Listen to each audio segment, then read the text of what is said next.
Hello, everyone. Welcome back to Newsroom Nigeria, where we break down the headlines, connect the dots, and go beyond the noise to uncover the real stories shaping our nation. I'm your host, Oluwayomi Temlolan. Today, we are talking about a man whose name carries both power and controversy in Nigeria's oil-rich Niger Delta. Chief Government Ekpemupolo, better known as Tompolo. Now, there's been a lot of buzz, social media posts, viral screenshots, and so called reports claiming that Tompolo issued a 21-day ultimatum to federal government demanding the release of Mazi Nnamdi Kanu, the IPOB leader. But guess what?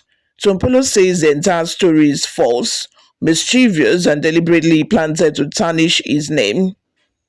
Today we are going to unpack that. What really happened? Why this denial matters, the political and financial stakes behind it, and how it ties into his billion naira contract with the federal government.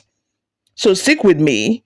If you're watching on YouTube, make sure you hit the subscribe button and turn on your post notification bell because what you're about to unpack will give you context that most headlines skip.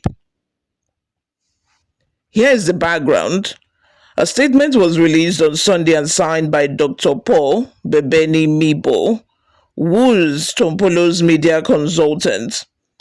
In that statement, Bebeni Mibo said, and I quote, Tompolo did not author the said publication. It has nothing to do with the issue of Nnamdi Kanu.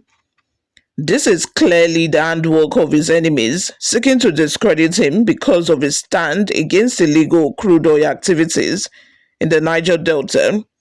Pretty strong words, right?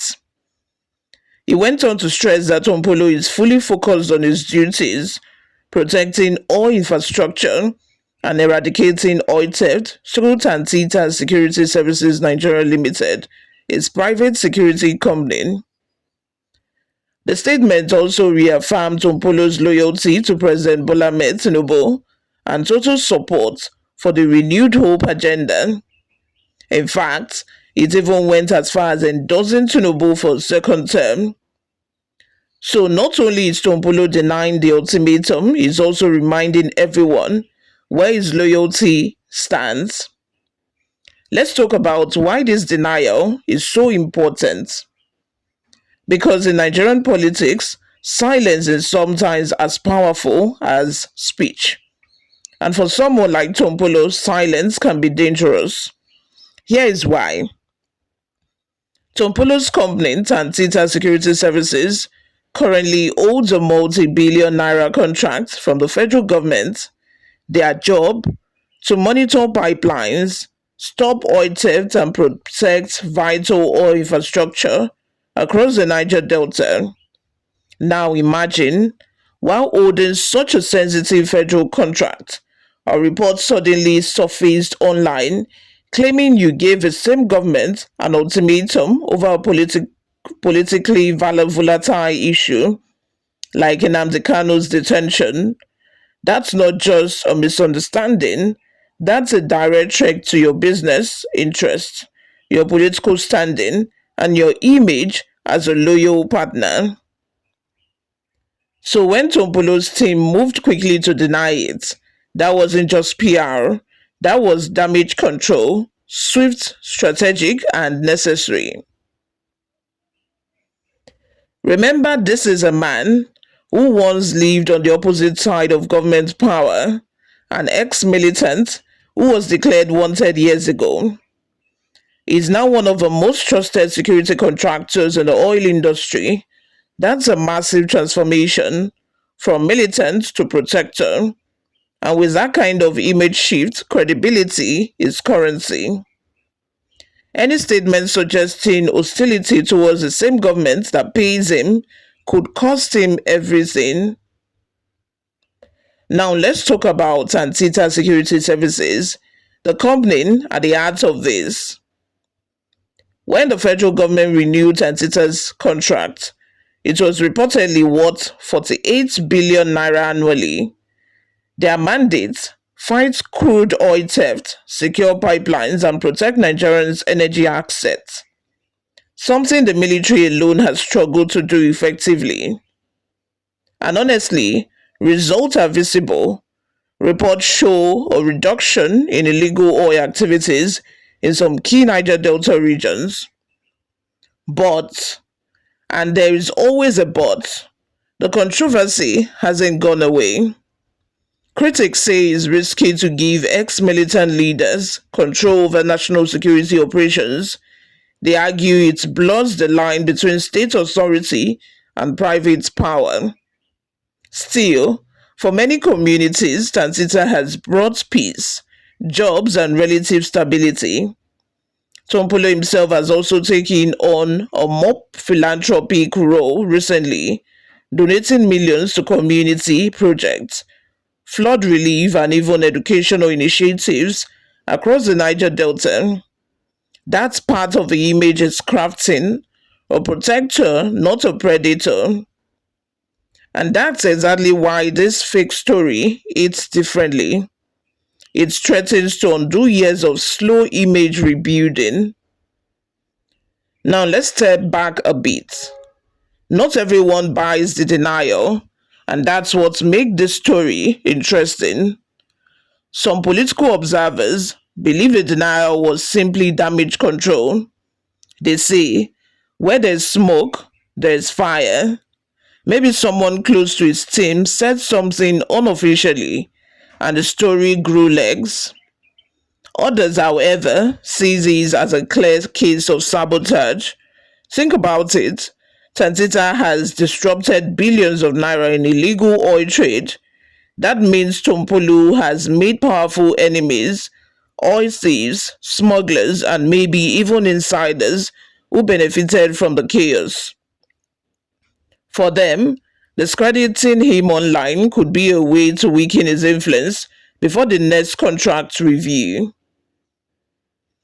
There's always the regional politics angle and perceived support for Nnamdi Kanu, even if accidental, can be politically toxic.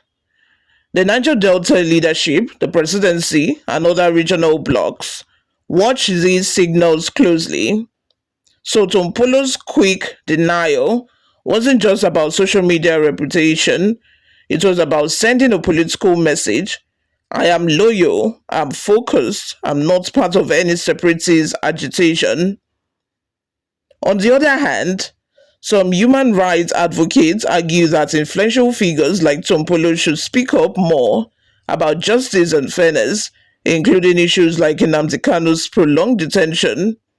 The argument, staying silent on national issues for fear of losing contracts, makes you complicit. And that's where the debate gets complicated between activism and loyalty, between speaking truth to power and playing the game of power. Beyond Tompolo himself, this whole episode reveals something deeper about Nigerians' informative ecosystem. Fake news spread like wildfire. All it takes is a single fake quote, and suddenly you're trending, not for what you did, but for what someone said you might have said. For public figures, those with controversial histories, one rumor can rewrite their reputation overnight.